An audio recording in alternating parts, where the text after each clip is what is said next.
Saudara, Bapak Proklamator Presiden pertama Republik Indonesia Soekarno saat diasingkan ke Provinsi Bengkulu memiliki sederet kisah menarik yang sayang jika dilewatkan. Salah satunya Pantai Panjang Bengkulu yang menjadi saksi sejarah romantisme Soekarno dan Fatmawati.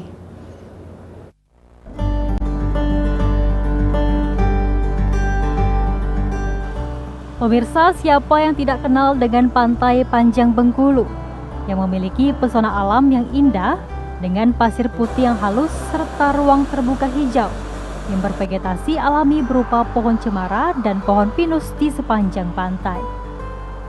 Berada di 3 kecamatan di Kota Bengkulu, yakni Kecamatan Ratu Agung, Kecamatan Teluk Segara, dan Kecamatan Ratu Samban, menjadi saksi romantisme Presiden Republik Indonesia pertama Soekarno yang akrab dipanggil Bung Karno bersama Fatmawati bin Hasan din Putri asli Bengkulu keturunan Minangkabau, sang penjahit sangsaka merah putih.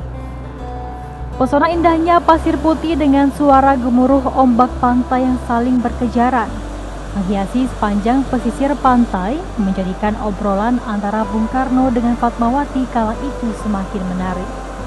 Romantisme Bung Karno bersama Fatmawati di Pantai Panjang.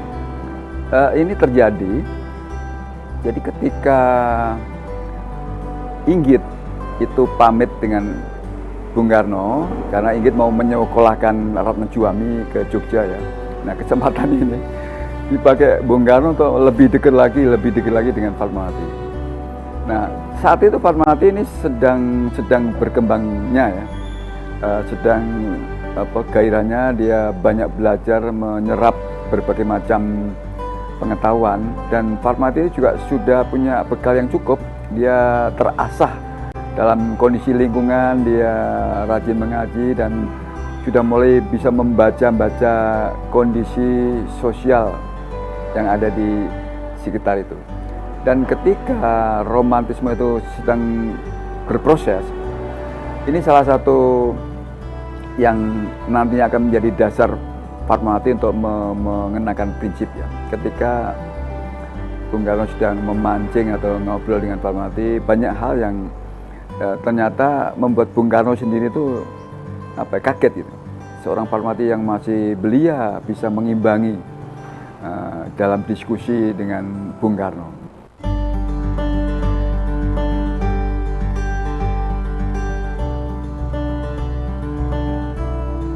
Selain seorang negarawan, tidak ada yang menyangkal jika Bung Karno sang proklamator memiliki pesona dan karisma sebagai seorang pemimpin besar Indonesia.